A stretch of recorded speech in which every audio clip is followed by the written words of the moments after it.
siang para sahabat tani dimanapun Anda berada. Hari ini kita akan sosialisasi bagaimana kiat-kiat mendapatkan harga karet supaya bisa dibeli dengan harga tinggi. Kita akan menuju ke KUD Langgeng Rahayu Jaya yang berada di Desa Rukun Rahayu, Kecamatan Jirak Jaya, Kabupaten Musi Banyuasin. Lokasinya cukup jauh, 55 km dari kota Sekayu. Kita menuju ke sana. Yuk, ikuti perjalanan kita berikut ini. Terima kasih.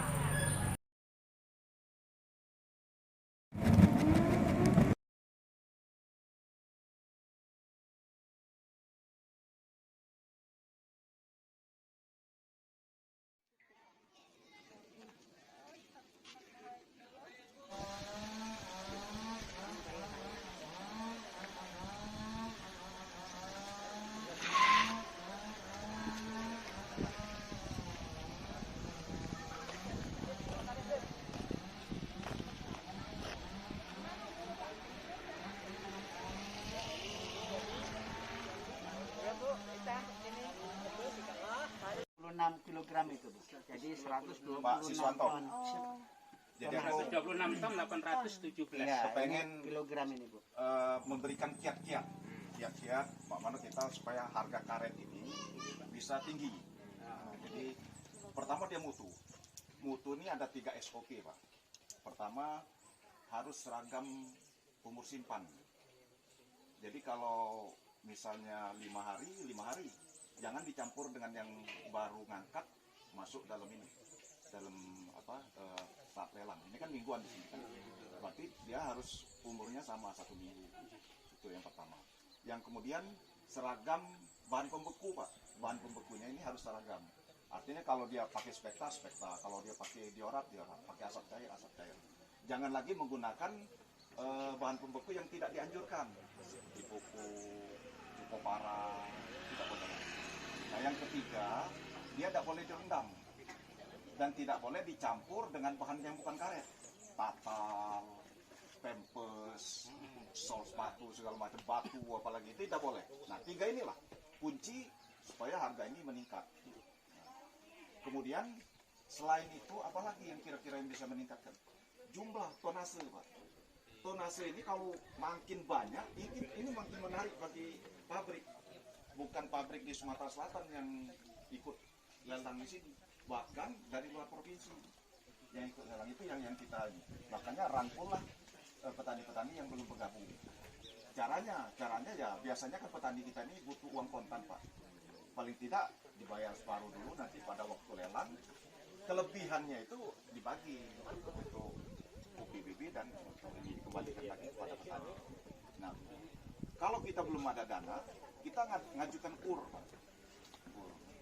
Jadi pinjaman. Nah, dana inilah bisa untuk talangan sembako, bisa untuk talangan uang, supaya mereka terikat. Kalau selama ini kan mereka terikat dengan para tengkulak kan. Nah, dengan adanya UPBB bisa mengatasi problem sehari-hari petani, ini bisa mengikat mereka untuk tetap menjual di sini. Nah, kemudian jaga kekompakan, Pak. Artinya kekompakan. Di Banyuasin ini terindikasi sudah ada 10 UPBB, Pak. Yang tadinya 150 ini ton sekali timbang, sekarang tinggal 20 ton. Ditinggalkan anggota. Kenapa ditinggalkan anggota? Karena di luar ini siap menampung anggota UPBB dengan harga yang sama dengan harga lelang. Nah, jadi kita jangan terkecoh, jangan diiming-iming ini. Siapa tahu nanti timbangannya justru dia bermain di timbangan harga ini, tapi timbangannya dimainkan. Nah, jadi kompak-kompak tetap dijual di UPBB. Karena apa? Karena mereka itu cuma untuk ngacau, Pak. Ngacau bagaimana supaya kekompakan ini buyar. Padahal belum tentu harga itu benar sama dengan harga lelang. Karena dia bisa mainkan timbangan, mainkan susut, dimainkan di sini. Nah, jadi tetaplah yang biasa sudah nyetor ke UPBB tetap nyetor. Nah, sekarang saya minta, tadi kan ada selama lebih dari 10 tahun kita puncak harga itu 2011, Pak. Puncak harga tertinggi itu 2011, 1 kilo karet bisa 3 kg beras. sekarang kan terbalik, malah 3 kilo beras baru dapat 3 kilogram karet baru dapat 1 kilo beras kan. Bapak sudah merasakan kan selama lebih dari 10 tahun kan setelah perbaikan jalan baru ada peningkatan transportasi tapi harga belum. Kemudian masuk UPBB ini baru ada perbaikan harga. Nah, saya minta testimoninya Pak. Ceritakan gimana ini supaya untuk memotivasi petani lain apa yang Bapak alami selama lebih dari 10 tahun, harga itu tidak pernah beranjak lebih dari 6.000 kan? Silakan Pak Siswanto. Saya dari UPBB Langgeng Rahayu Jaya. Dari tahun 2011 kita pernah mengalami puncak harga, Bapak. Setelah itu dari tahun 2011 sampai dengan 2018 harga kita tidak pernah beranjak dari harga Rp6.000. Hambatan yang kami rasakan saat itu karena dari tahun 2011 sampai dengan 2018 kendala utama bagi kami masyarakat Desa Rukun Rahayu yang paling utama adalah sarana jalan. Setelah jalan ini terbuka pada tahun 2018, kami sudah dapat menikmati sarana transportasi yang cukup memadai, tetapi untuk peningkatan harga kami belum mendapatkan.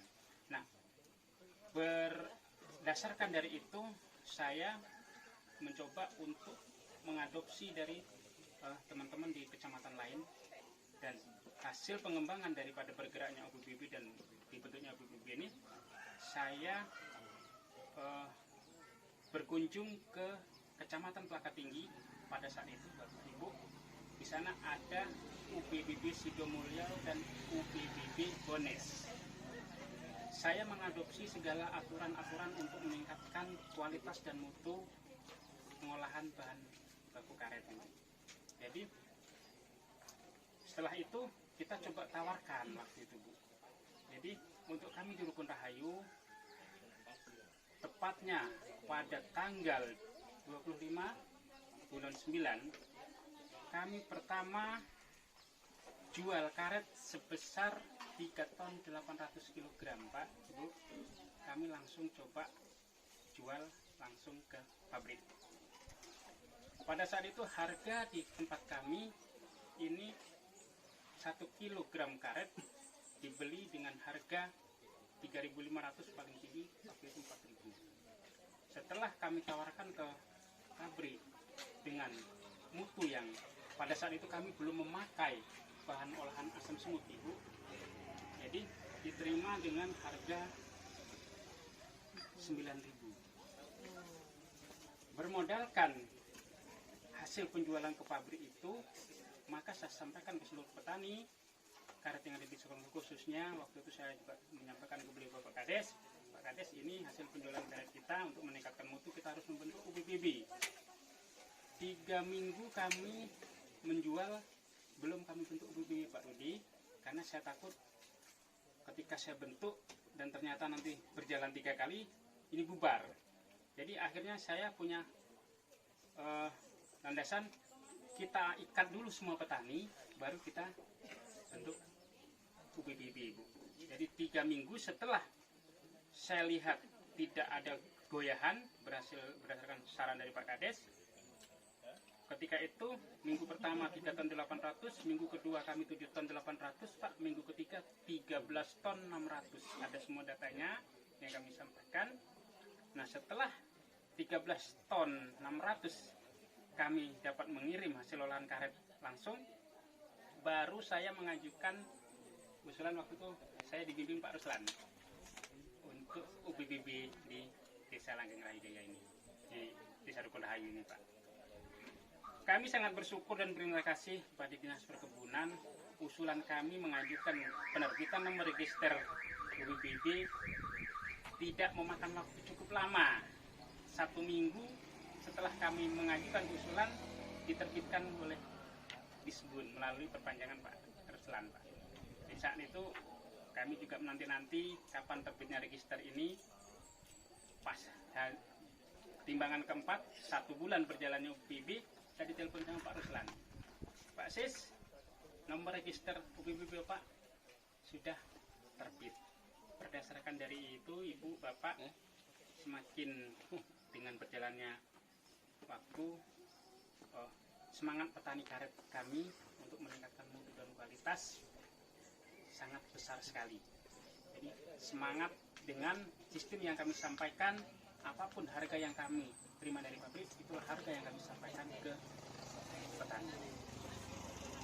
Berdasarkan kesepakatan bersama bahwasanya dari harga dikurangi Rp100 untuk segala administrasi di dalam UPBB Ibu. Jadi dari misalnya minggu ini tadi 11.100 berarti Rp100 kami ambil.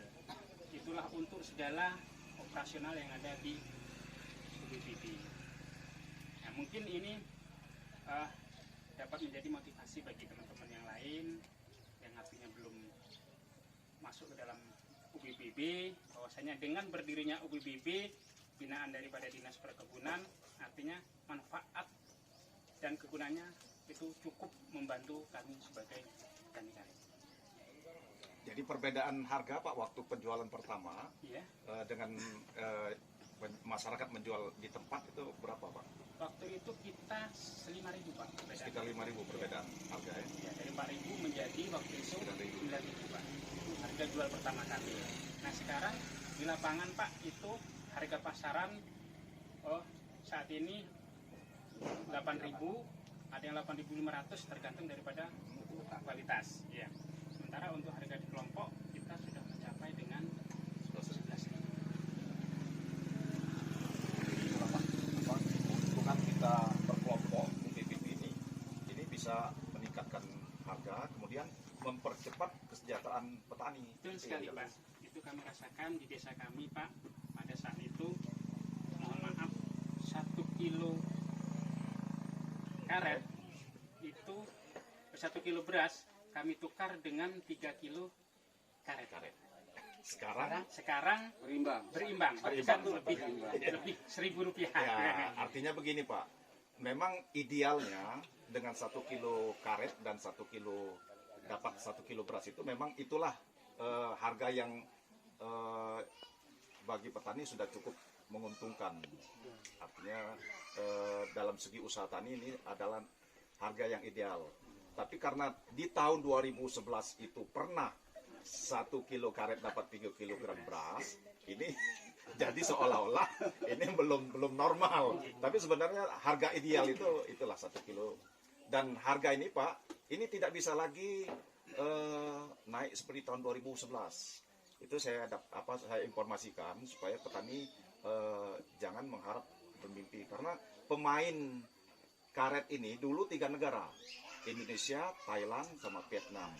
Sekarang sudah nambah 6 negara lagi, 9 negara Pak. 9 negara. 2011 melihat harga puncak, mereka nanam. 5 tahun kemudian 2016 terus nurun karena mereka sudah berproduksi dan mutunya lebih baik dari kita. Inilah yang membuat kita harga kita stabilnya di 1 kilogram karet sama dengan 1 kilogram beras. Nah, untuk ke depan kita tidak bisa lagi mengandalkan karet ini dengan hanya menanam karet Pak. Jadi harus ada tanaman selah maupun ada usaha tani yang lain seperti ayam atau ikan. Nah, untuk tanaman selah saat ini yang semua bagus, seperti dengan jagung bagus, dengan aren bagus. Tapi yang sangat saat ini lebih menguntungkan itu tanaman porang Pak. Pernah dengar dengan porang? Nah, tanaman porang ini saat ini 22 negara membutuhkan porang itu dengan Indonesia, karena porang Indonesia ini Pak, itu kandungan glukomanannya itu lebih tinggi dibandingkan negara-negara lain.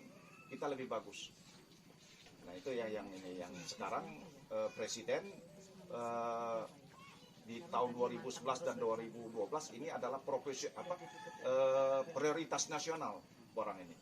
Jadi satu provinsi minimal 1.000 hektar ditantang, satu kabupaten kota 1.000 hektar. Siapa yang siap menerima tantangan ini, bupati wali kotanya silakan monggo. Menteri Pertanian siap memfasilitasi apa win-win solution ya, supaya ini bisa sama-sama jalan. Itu saja Pak yang dapat kami sampaikan. Terima kasih Pak Susanto.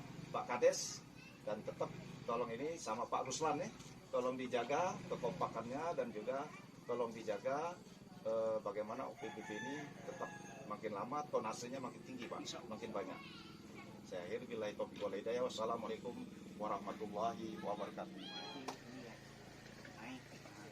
Nah kemudian kalau ini kalau jadi ada